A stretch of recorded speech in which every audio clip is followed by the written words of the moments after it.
Hello, this is Michael Stone, the host of Conversations. We're committed to bringing you leading-edge thinkers in the areas of environmental restoration, social justice, and spiritual fulfillment.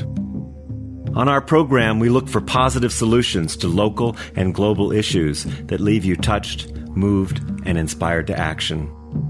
Our weekly guests include local and global experts and concerned citizens working together to heal the wounds that separate, alienate, and marginalize people.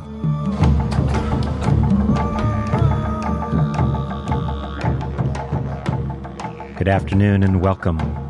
Welcome to Conversations. This is Michael Stone. As I was saying, I have Gabrielle Roth on today.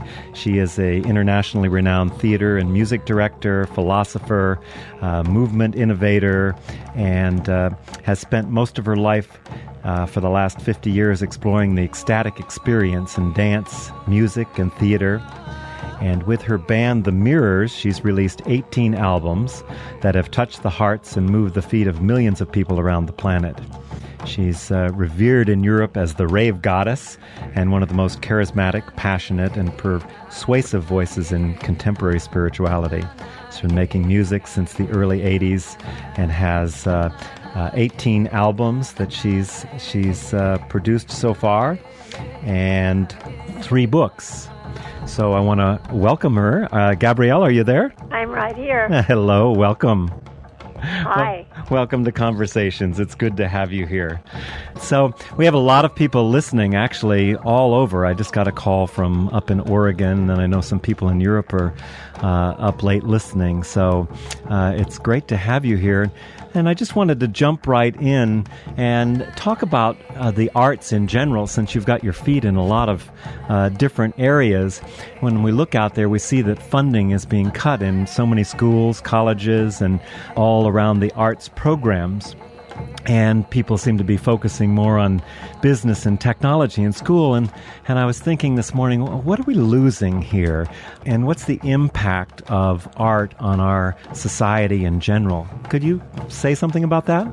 Well, I think one of the things that we're losing, generally speaking, is the dream time. It's like there's so much input. There's so much coming at us. We're holding so much information.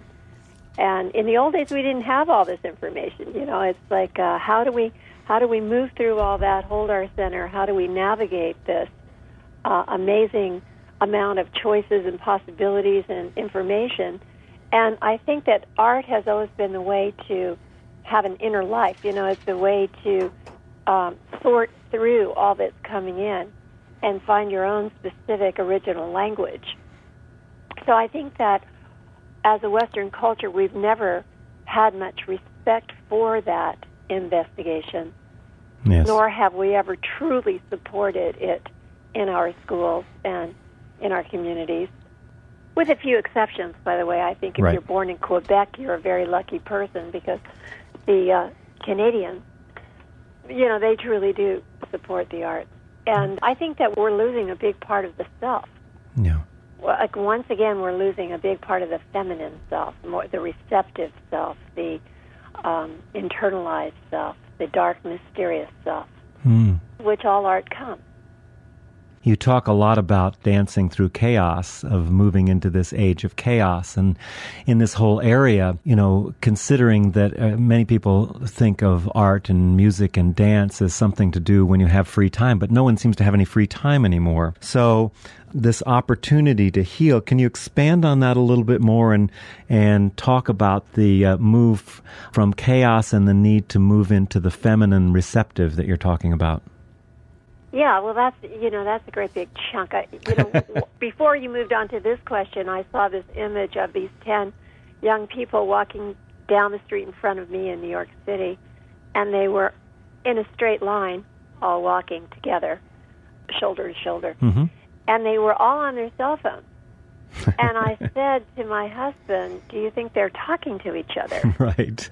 And it's almost like wherever we are, something better is happening somewhere else. Or wherever I am, I need to know what's happening everywhere else. And there's this pull away from center, this pull away from one's own inner resources.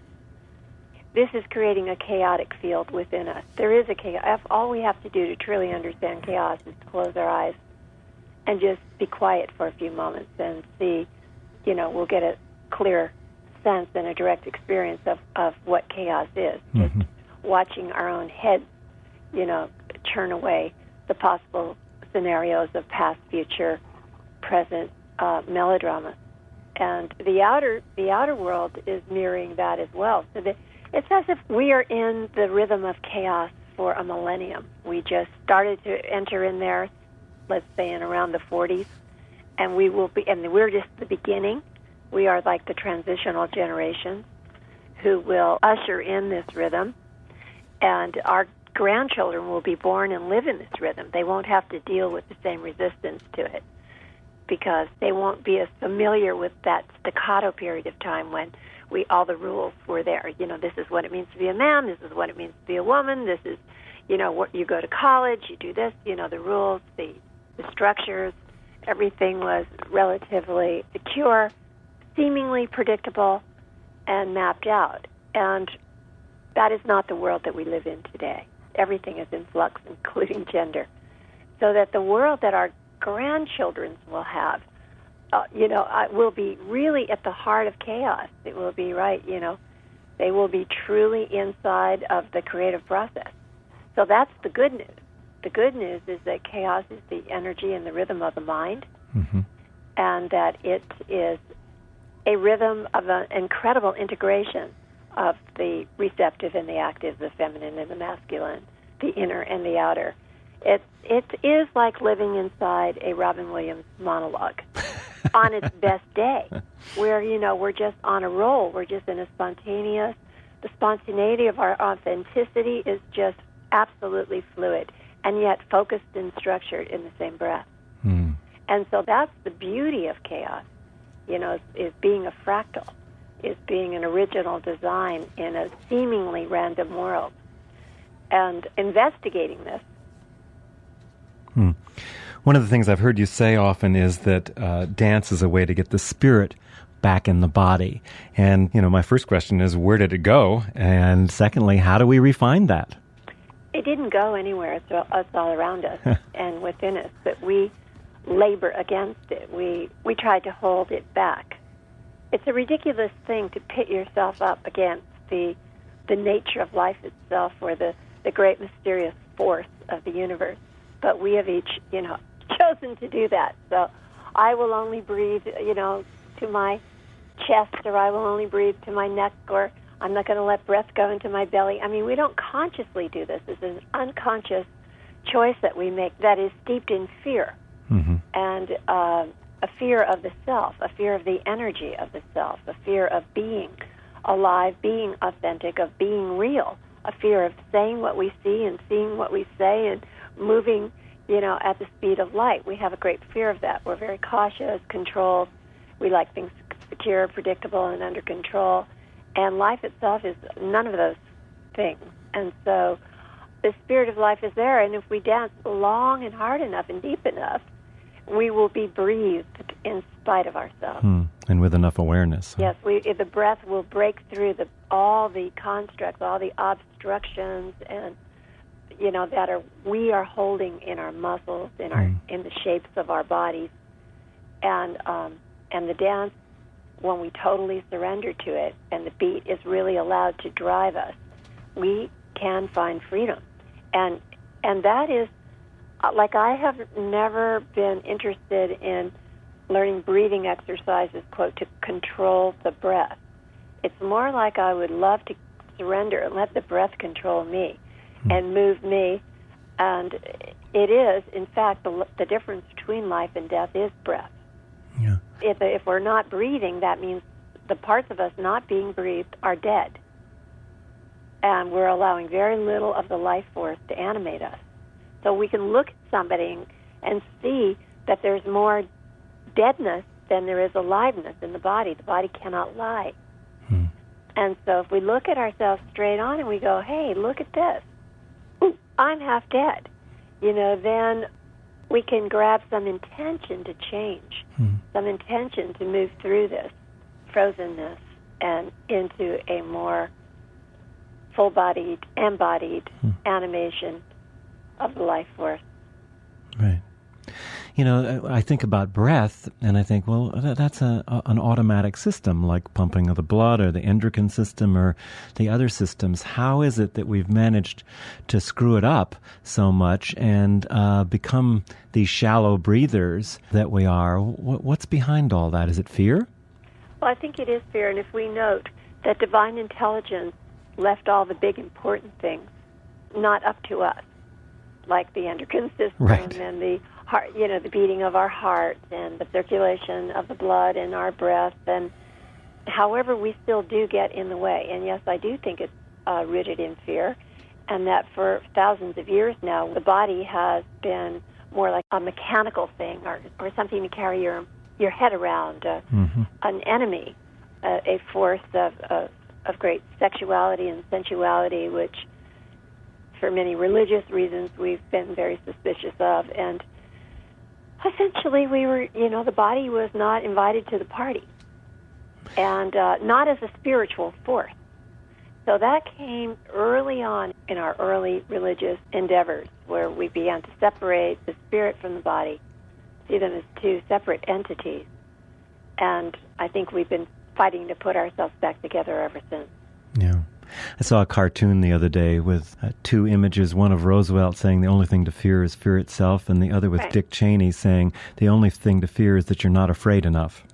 And it seems to be escalating, this fear. So tell us, when you talk about the 5 rhythms as precise maps, and I'm assuming when you're saying that they're maps to find our way out of fear and into a place of love and opening to what's here. Can you talk a little bit about the impact of the 5 rhythms and how that works, that movement?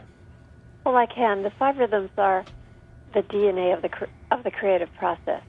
So that inside of them, by moving inside of these states of being, by investigating and stretching ourselves in all directions inside of these states of being, all manner of teachings are revealed to us, because they are the way all things move and change. They are a map to how all things move and change. And in a sense, you could call them, I have Native American friends who call the 5 rhythms a medicine wheel. So that it is a cosmology. It's a perspective, a way of seeing life as rhythm and change and energy. It's a philosophy that is rooted in the fact that energy is motion, motion is change, and, it's that sense of aliveness. And it's a practice. So the 5 rhythms came to me over time, one at a time, and it took perhaps 10 years for me to actually experience the connected tissue, how they move together to create a wave of energy that was a map to how we live a life, how we move through life, how we have babies, in the birthing process themselves. There are the 5 rhythms are, you go through your flowing contractions, your staccato contractions, the upheaval of chaos, the transy lyrical of, the baby coming down and out, and the stillness of that ecstatic, blissful moment of having a beautiful babe in your arms.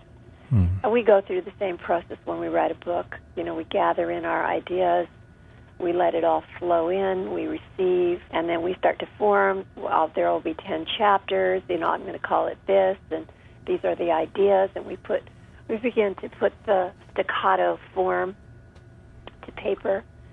And then, of course, we will usually hit a major wall and question everything, and the whole concept will fall apart, and we'll go into some form of chaos.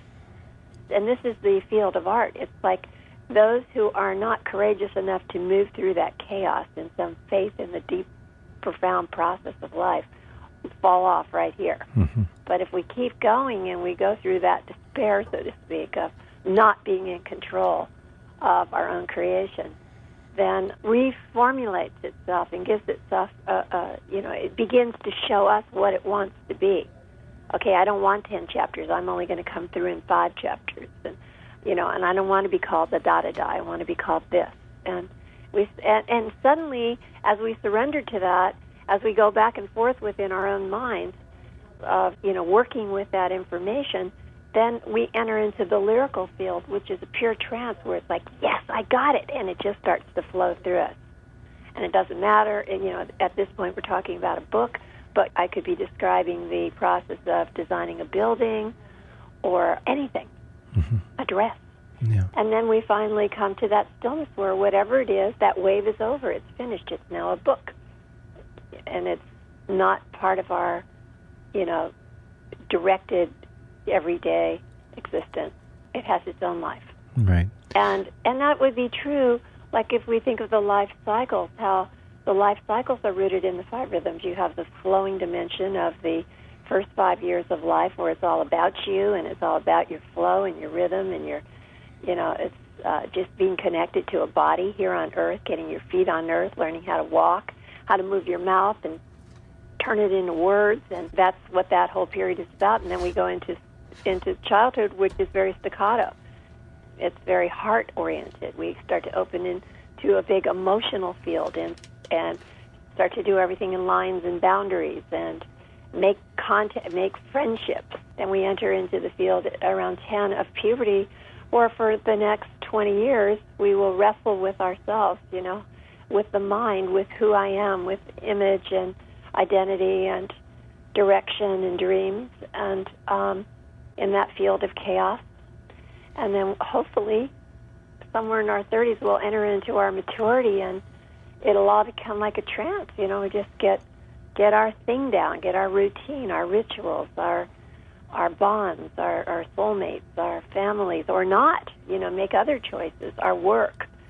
And we start to extend ourselves into the bigger picture and to really contribute.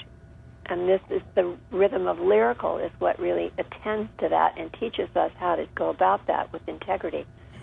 And eventually we come to the stillness of the 60 and beyond, where we really start to move into our death cycle and begin to let go. We become the exhale. Just like when we were born into the inhale, we now begin to move more as an exhale, giving things away, shifting things, taking a more still point position. And anyway, so the 5 rhythms are huge. I mean, they're for me, they are the great teachers of my life. I've learned everything from them, and by dancing them allows us to embody this knowledge. Because otherwise, you just have words or concepts or philosophies. But what I always was going for was a direct experience. I wanted a direct experience of God. I wanted a direct experience of ecstasy. I didn't want to sit and listen to it necessarily or read about it as much as I wanted to. Those things were wonderful stepping stones to actually yearning to experience it. Yeah. So I think that the 5 rhythms have become the vehicle for me for a very profound self-examination, self-revelation that has extended itself as a practice for others to do the same. There are people now teaching small groups, large groups, and practicing and getting into this practice. As you're talking about them, I'm just wondering if it would be useful for people to learn a little bit about what are the lessons that you can expect to learn as you move through these wave of rhythms, these 5 different rhythms. Can you talk a little bit about the lessons of the different rhythms? Well, I think that in the rhythm of flowing that we have the opportunity to connect very deeply to the flow of our own energy. And to learn to be true to that flow. First, to find it, because, we have so many things in the way of it, like our moving at the speed of other people's rhythms, or maybe our rhythm was quite different from the rhythm of the family that we emerged from. And so we have a lot to let go of, a lot to shed before we can actually find that flow of energy that is absolutely true to who we are today, because that flow changes as well. So the teachings of flowing are really about how to be fluid in all situations and how to really embody oneself as a rhythmic force. And that's the feminine receptive rhythm about taking in, right? Well, yes. It's the fluid feminine continuum, the circle. It has many symbols and energies within it. And everything is the seed of its apparent opposite as well. But it is, yes, that And then we move into the staccato rhythm, which is more aligned with the heart and with the movement of the heart or the percussive nature of the heart.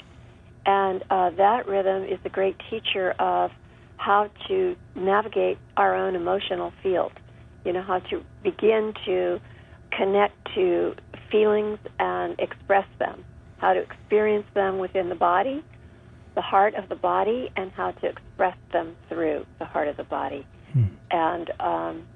And that would be the great teachings of staccato. And there are many other teachings that come with, like just how to make true connections, boundaries, how to, move in a more linear fashion, to take action. So there's so many. One of my experiences in staccato, it's always been the rhythm that when I moved, I've felt weak in, and then I realized that I'm terrible at setting boundaries. Yes. And it just became very clear that what I was doing in the dance was I was doing my life. It wasn't something outside my life. I was doing the same thing I was doing everywhere else. Yes, and it's very beautiful because in flowing, which many people have a struggle with, is about giving yourself permission to be. Mm-hmm. And giving others permission to be. And that was like one of my strengths. So I was happy in there, and I could give myself permission to be myself, and then whoever was in the room got that permission. But then when the room started to get too full, and the door had to be closed, and the lines and the boundaries had to be drawn, at first I'd find strong other people to say no to the people because it was so difficult for me. So I think that staccato has been like my biggest teacher. It was the most foreign to me. It was like to become an authority of your own body, of your own life. This is not an easy thing to take on. So that would be the great teaching of staccato. And then we move into chaos. And the great teachings of chaos, in chaos we learn how to navigate between these two other rhythms, how to move from my flow to extending into being more focused, more connected to yours and to you. It's like it's how to move in and out, So we find that very in chaos we're really learning to move in and out and to surrender, to let go, to shatter, to release, and to shake off and to shed skins like a snake, and to move into the field which is like. The nature of mind is chaos. It's a highly charged, creative intelligence, and in this rhythm, we begin to move we have the opportunity to move in a very intuitive, instinctive way. That's what we're taught from the rhythm, and therefore we are taught the nature of the mind in motion. The mind in motion, the true mind, the big mind, the divine mind, not the little head tripper, right? But the big, journeyer. And so we align ourselves with that force and root it very deeply in our bodies and our hearts. So physically, emotionally, and mentally, we become a unified field. Yeah. And then that takes us into lyrical. And the great teachings of lyrical are how to really be in this unified field with non-attachment, not being attached to being any specific way, but being moved in a very generous way by archetypal and universal forces that we could call on one zone of that would be trance, and really moving deeply into trance dance. And trance dance is not like a spaced out dance, but when it's Pele with his soccer ball, or Michael Jordan, with a basketball, or Tiger Woods with a golf ball. It's that place of complete awareness, inner and outer zones, and not feeling a separation there, but really being inside that bigger field of divine mind and acting from that, shifting through that. So that is a great teacher, and we do not get to sit at the feet of that teacher until we've passed through the other three rhythms with dutiful surrender, because it's the outcome. You can't feign it or do it in any phony way. It's the outcome of the other research that we do. And that then drops us off, having essentially used our entire history and presence as a resource. It is and shapes us and everything that we know in all of our stories into a motion picture, so to speak.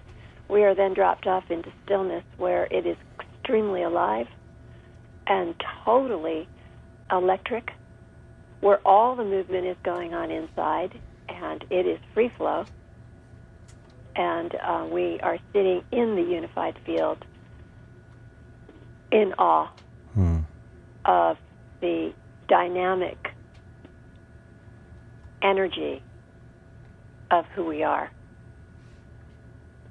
And we contemplate that, and we see how long we can be with that stillness and allow it to generate its own form and style of movement.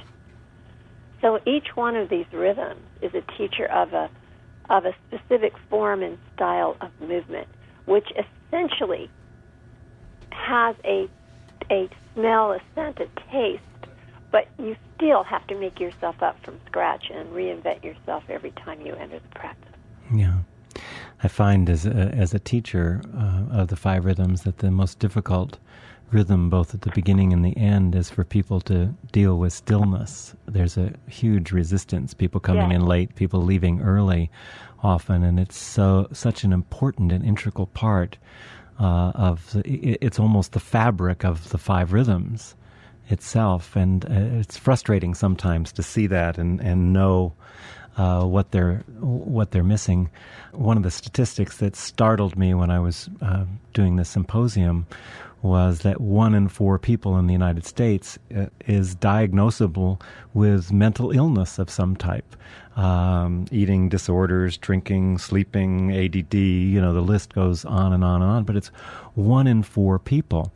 And, one of the questions I have for you that I'd like you to talk about is the healing aspect of healing ourselves and others through this movement practice. How does that work, and what kind of healing can people expect? Can you name that a little bit? Well, movement is medicine.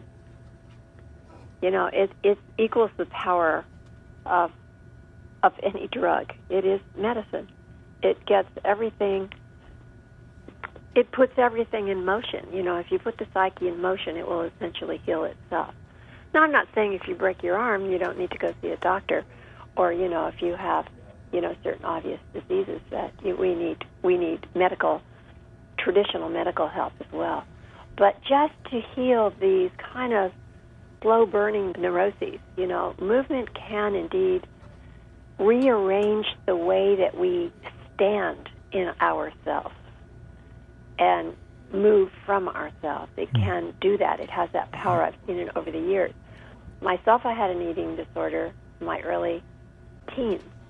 And I know that the five rhythms rearranged my whole psyche, turned me back into a real person. What I wanted at that time was to be able to run on empty, which, of course, is not possible. I see so many kids are drugged now. We think the answer is to give people a drug. Kids have a lot of restless energy. They're given ADD drugs, or they're depressed, and so they get an antidepressant. And it makes me so sad. Yeah. It just really makes me sad. I'm not saying that there's not a usefulness there for these things, but movement is also medicine. And it has the power to release and change us in a very profound way. Yeah. One of the things you said in the last week, you were talking about the teachers as technicians of ecstasy. I love that term. It actually left me thinking as a teacher, well, what does it mean, an ecstatic experience? You go back and Rumi talks about it, and all through the ages, and people have been dancing Sufis into ecstasy, and for a long time. But what, for someone who hasn't had an ecstatic experience, or even someone who has, how do you describe that? Well, it's an egoless, timeless state of being. And, it's the kind of thing where, my whole path kind of was based on it, in the sense that I found refuge in the dance. At an early age, I was exposed to some amazing gypsy dancers in Spain and some extraordinary African dancers from Nigeria, and I saw they flipped me right out of my little tutu. I saw, this is dance, when you're dancing from the inside out, when you're dancing, passion and fervor and energy and mighty, and began to dive into the dance in a very different way, without steps, without mirrors, without concern for how I looked or what other people saw when I was dancing, and just going for the dance itself. And in there, I found that God is the dance, and in making that an enormous relationship, to this big force that is surrounding us, that is the invisible force around us all the time, and holding that force as the beloved, holding that force as my lover, and allowing the beat to really connect us. It is a very deep and profound mystical experience, and it begins, the more and more we have of that experience, the more and more we have of our totality, of our hugeness, of our greatness, of our magnificence, and of course we would then yearn for that, but you can't just, it's like surfers. I always like to think of the movement practice as being like surfers. I once was on vacation in Hawaii, and every day I got up early in the morning with the sun, and there would be these little black dots out there of these little guys surfing. Now it's guys and gals. And they'd be out there if there were waves or there were no waves. If they'd paddle out every day anyway and wait, because who knows when the big one's coming. And that's the same thing with the dance. Some days you're just showing up and kind of going through the motions.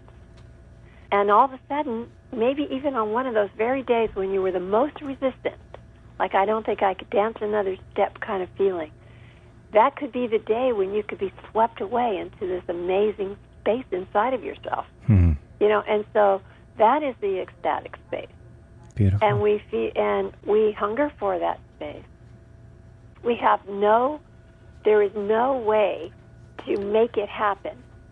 It is a definite feminine space. One must surrender very deeply and be transformed into it.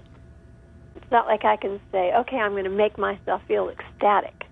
Right. I cannot pump up the volume or do anything to make that state of being, but I can put myself in a place where I know that this is a possibility. And every time I go to a dance floor, I know that this is a possibility, that I will find that place of trance, I will find that place of transparency, translucency, of transmission, where I feel that the beloved, that the God force that is all around me, that the divine intelligence that moves, that takes care of my heart and my breath and my circulation and all my organs, and that very divine intelligence is going to want to whisper something wild into my ear and have it fall into my belly and turn me into a poetic prayer of promise.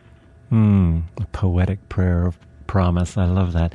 I need to tell our listeners, you're listening to Gabrielle Roth. This is Conversations with Michael Stone. We're talking about the 5 rhythms and movement and art. And if you're interested in finding out more, you can go to Gabrielle's website, which is GabrielleRoth.com. And you can also go to my website, which has a description of all the different rhythms at welloflight.com, welloflight.com. You're talking about this ecstatic state being egoless and timeless state of being. And something you said in the last week when we were together, once I've mastered who I'm not, I can be. Once I've mastered who I am not, then I can be. Then I can be, yeah. That seems very related to that state. So I'm wondering if you could elaborate a little more on that. Well, yes, because first, part of the journey is that, first we open ourselves up, we start dancing, then we start feeling, then our thoughts start to be unlodged, from some of the old patterns of thinking about ourselves and each other and the world we live in. and the mind begins to dance. Then we come to that place of the obstacle, the enemy. And suddenly we realize that it's not out there, it's in here. Right. That I am the obstacle, that I am the problem, that there is no one to blame. This is not anybody's fault. If I'm too big or too small or, not enough or whatever, I'm the only one who can change that. If it were somebody else, I could run away from them, and then I'd be all fine. But it's not in somebody else, it's in me. And that's when we come to that part of taking a very, very humorous look at our own ego and how we get in our way, how we create situations in which we can fail and keep the circle moving. So that's what happens. That's who I am not. I am really not that obstacle, but I act it out. So I think, okay, so if I am not that obstacle, then who am I? Well, I'm the movement, I'm the force, I'm the energetic, I'm the change. I'm the fluid part of the self, that I'm everything and I am nothing. And by being everything, not having a special list of things that I am not, like let's say I am not an angry person, then if I have anything on the I am not list, that I have to get up and defend every day, then that takes all my juice and all my energy. Whereas if I say I am everything, everything is possible, and I am nothing, I can't hold on to either one of those two spaces. I can just move fluidly through life. And in one moment, I may be angry and move through that. But if I haven't taken some big position that I'm not, then I won't have to deny that and spend my entire time resisting it, go into resentment and, all the aberrations of the emotional field. So this is a big thing. Once I have mastered who I am not, then I can be. And once I have mastered who I am not, means simply that I have become aware of who I am not. And so that I can, as in that awareness, I have a choice. And that choice is, do I really want to do this again? Doesn't it always turn out the same way? I think I'm going to make a different choice today and just see what happens. Yeah. And this is a lot of what we teach, of course.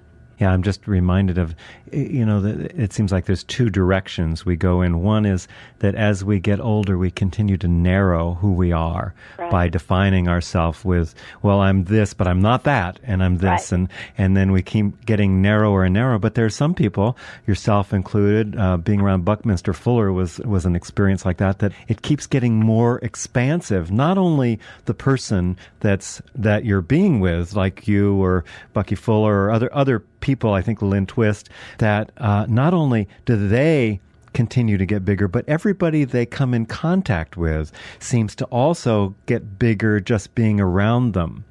And can you say a little bit about that phenomena? Well, I think that's exactly what happens, and that happens for each one of us.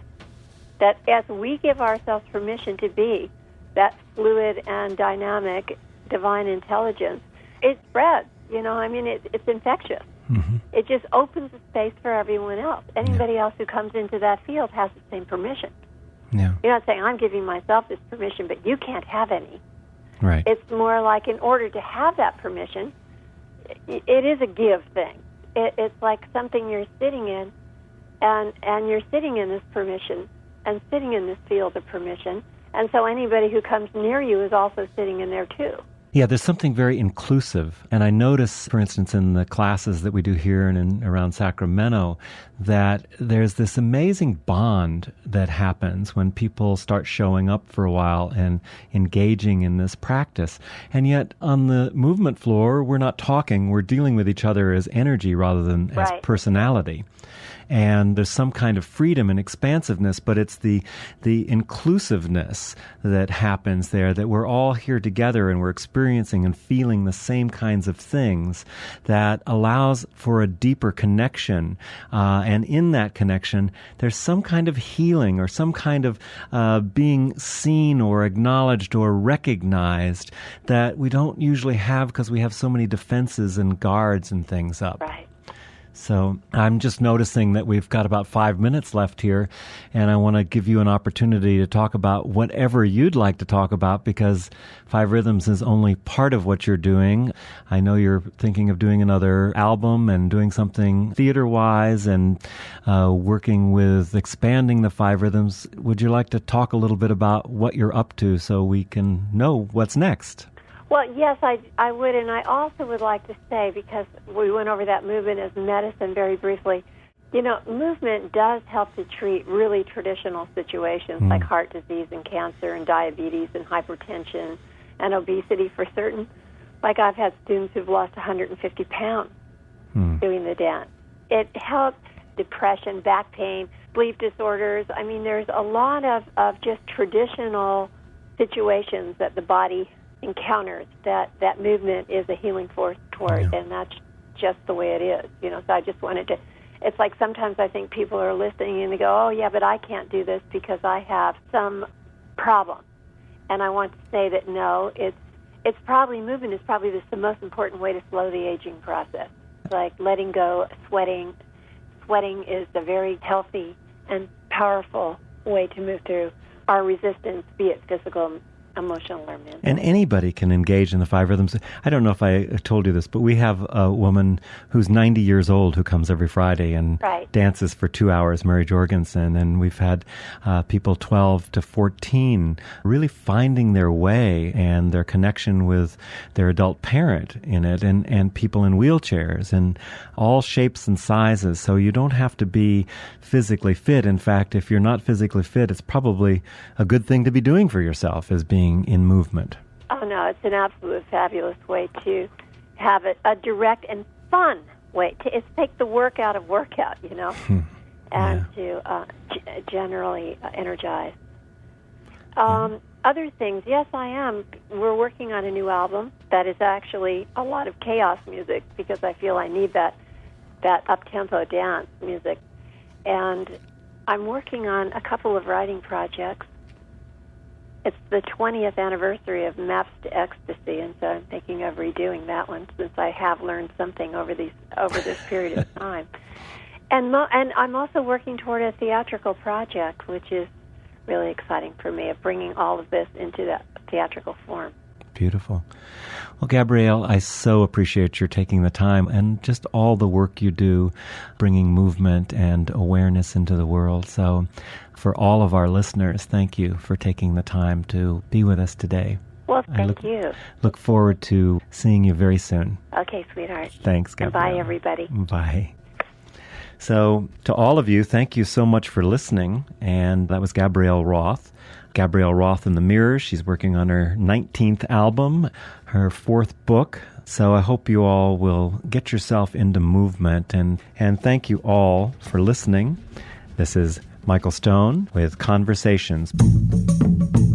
Conversations is an independently produced program supported by KVMR 89.5 Nevada City and listener contributions. We are committed to bringing you leading-edge thinking in the areas of environmental restoration, social justice, and spiritual fulfillment.